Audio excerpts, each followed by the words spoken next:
Hello everyone, and welcome to another episode of Badman Reviews. And this week I decided let's settle down a little bit from the giant Crash Bandicoot retrospective I did, and let's talk about some Paper Mario cut content. Because what better way to settle down than with a classic like Paper Mario?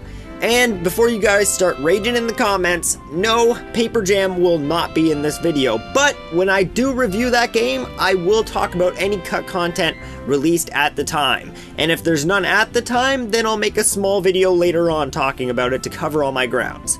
Alrighty, now with that out of the way, let's get into this thing with some Paper Mario 64.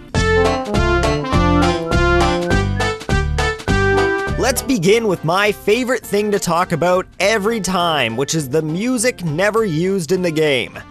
These two tracks can be found in the soundtrack of the game and were most likely used for the title segment of the game.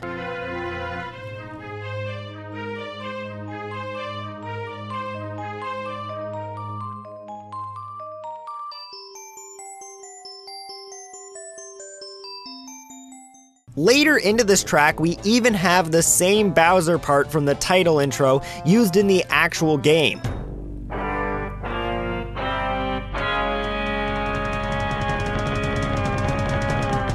The last music clip would have most likely been the transition between this intro and the main title track.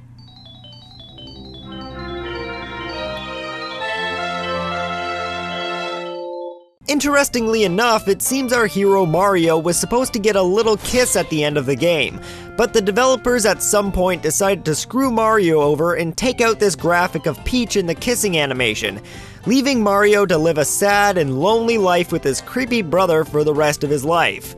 But no worry, we have some unused enemies to keep our minds off Mario's horrible destiny. The first enemy is one that you can actually see in the game but never actually fight, which is the albino dino. This guy can be seen doing a puzzle in the game but can't be gotten to fight. But with some Game Shark codes, bam, it's fight time! The dino only has one move where he charges Mario and even has a tattle stating, "This is an albino dino. Albino dinos are the guards of this frosty place. Fire attacks won't work. Their defense power is huge, so let's reduce their HP steadily using our strongest damage-dealing attacks." There is also a dark paratroopa with a tattle that says, "This is a D-paratroopa." D-paratroopas are paratroopas who live in the Toad Town tunnels. They'll become Dark Koopas when they fall, but be careful. They'll do a dizzy attack once they're grounded.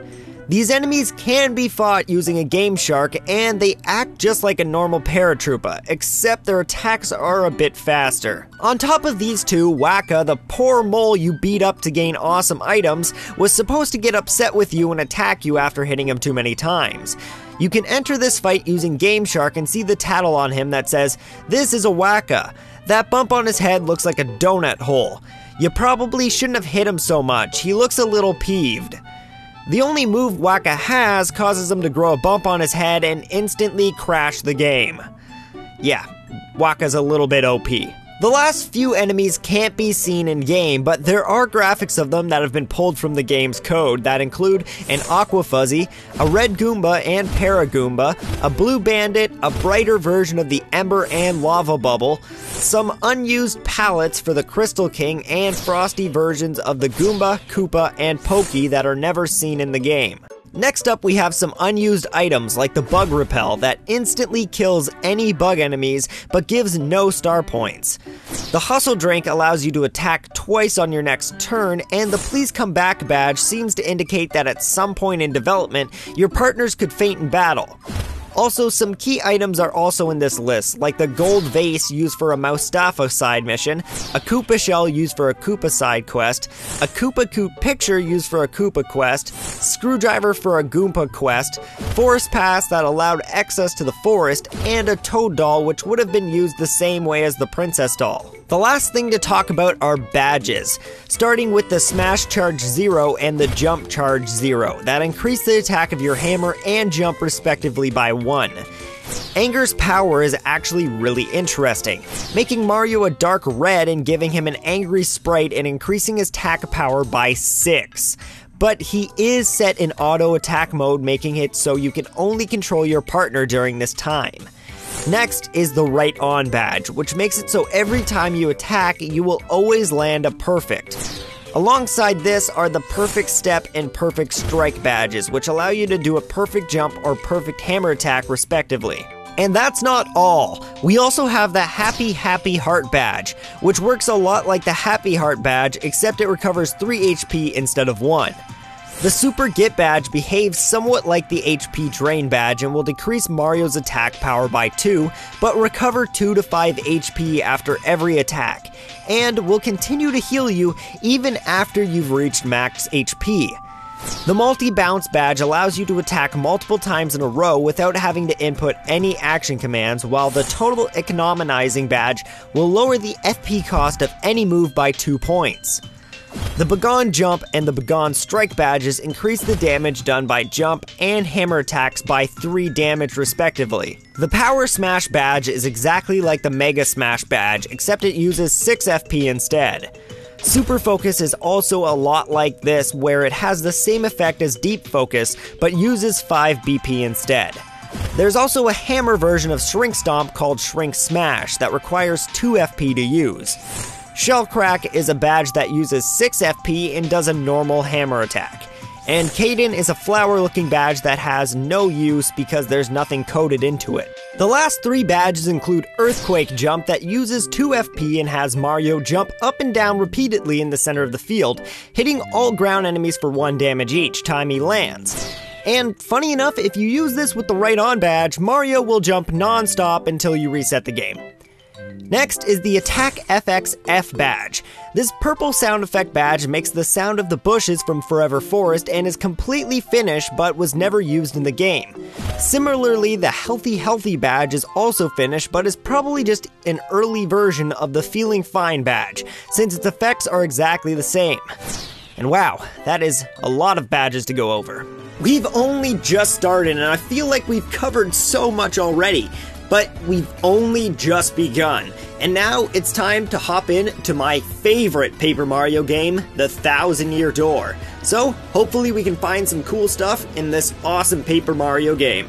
First off, I usually don't talk about the different looks of the game before and after the release, but I felt like some of these were cool enough to show in this video. So while I talk about this, you'll be seeing all of these pictures showing up currently. So I'm just going to talk for a few more seconds to allow these pictures to scroll by, and I hope you think they're cool too. Since there seem to be a million of these badges, let's get them out of the way. First, we have the Debug badge, which will always make you land perfect and stylish moves, super guard against all attacks, and always fill the run meter automatically. Really wish I had that badge playing through the game as a kid. There were also many badges from the first game that were taken out because they had no reason being there after badge stacking was added, including Mega Jump, Mega Quake, Mega Smash, and Triple Dip. The new badges that didn't make the cut were All or Nothing P, which upped allies' attacks for each action command completed, but if you missed one, dropped it to 0. FP Drain P dropped your allies' attacks by 1, but gave you 1 FP per attack. The Happy Flower P badge had no coding to it. Lucky Day P makes foes miss more often when your allies attack. Lucky Start P, which works like the Lucky Start badge but for Mario's partners. Pity Flower P, which gives you 1 FP sometimes when your allies take damage. And multiple unknown badges with no coded effects besides these 2 that allow you to use Supercharge on Mario or any ally. Now that we have that heap of content out of the way, we have a few key items never seen in the game's inventory, including the Blue Paper, Magical Map, Mario Poster, Poisoned Cake, Red Paper, Stone Star, and an Ultra Stone. Plus, these unused regular items that include a cake, Koopa Curse, which gives one enemy the slow status effect, Trade-Off that ranks up the enemies you're facing but in return gives you more star points at the end of the fight, a Coconut Recipe, a Fire Flower Rod, and a Pillow. 2 music tracks cut from the game and never used included the old title screen theme that was used at E3 and other demo events,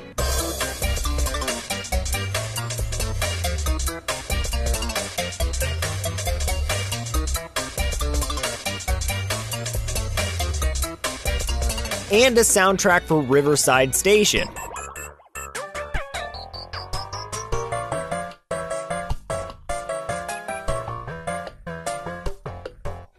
We also have a few unused characters, including a green Cheep Cheep, a Spinia partner for Luigi, and all the old partners from Paper Mario 64. The last thing cut from Thousand Year Door are some enemies, which include a Hyper Bob-omb, Ultra Bob-omb, a red Buzzy Beetle, Parabuzzy, and Spiked Parabuzzy, a Dark Atomic Boo Boss, and the Ukuru, which was one of the first things put into the game and has no animations for it.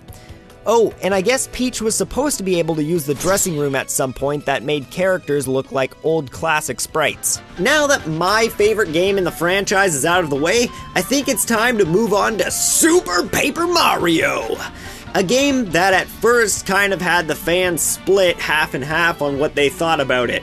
And to be truthful, I think now it's kind of a more loved game in the franchise. So let's see what was cut from this interesting platformer. To start off, we have some unused music tracks that include the theme from World 1-1 of Super Mario Bros. 3,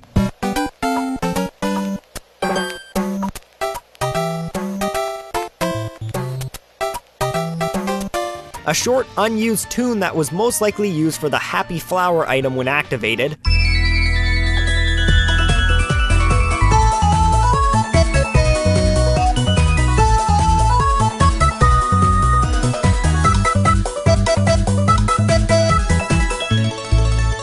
we also have a peaceful sounding track, which I would guess was for a cutscene at some point in development.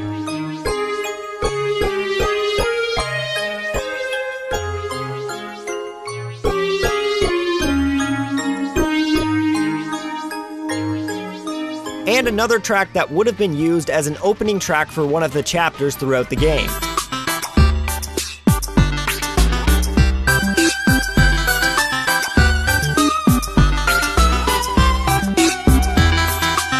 The last two are sound effects for when you solve or fail a puzzle, but were cut at some point in development.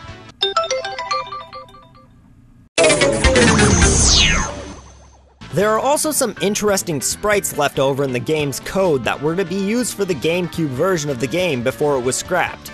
This includes Mario, Peach and her umbrella, some GameCube buttons, and a squiglet. We also have a huge batch of unused enemies to go over, which include a green boomboxer, a purple Mooth, a shady Koopa, a Spinny, a Spinia, a Spoonia, the Dark Atomic Boo mentioned before in Thousand Year Door returns in this game but still didn't make the cut, a creepy spinning wheel of Marios, a Rough Puff that has much less HP than the regular one, a gigantic bombshell Bill Blaster with 99 HP, a giant Koopa Striker Shell, multiple Magic Koopas of different colors, the Overworld Underchomp that you fight in turn-based fashion has an actual sprite, and a gigantic Dimentio Dimension Cube.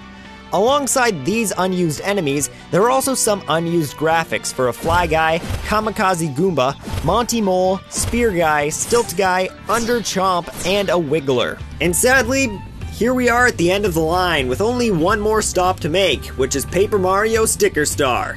From my understanding, the most hated game in the series. So, let's see if anything cut from this game could have made it a better installment in the franchise. First off, we have an unused line of dialogue that is never seen in-game unless you glitch. This is due to the fact that it can only be seen if you collect a log stump before gaining Wiggler's segment and try to get the comment piece. Doing so will bring up this line. Wait, hang on, Mario. First we need to find Wiggler's segment. Let's grab the comment piece afterwards.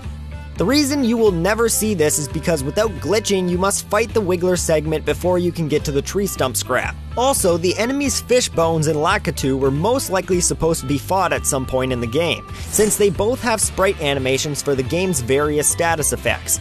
But Fishbones can't be fought, and the one Lakitu you see is always too high to reach.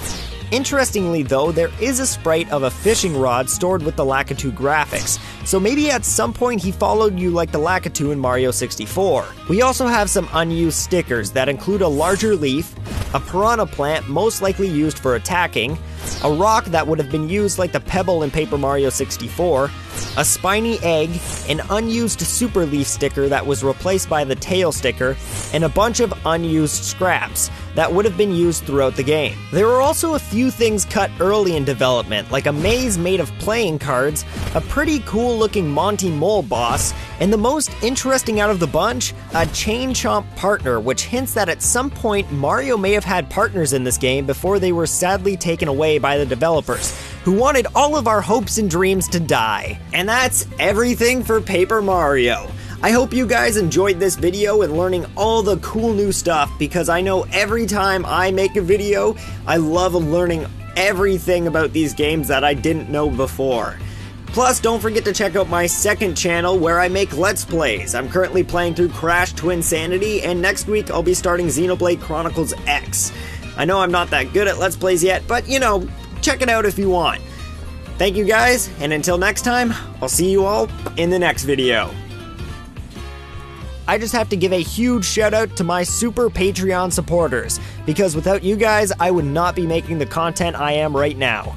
Thank you to Robo Liberty, Brad Moore, Andre Joulard, Thomas Bethel, and the YouTubers Cray Trey, What a James, Legend Gary, and Alomarain.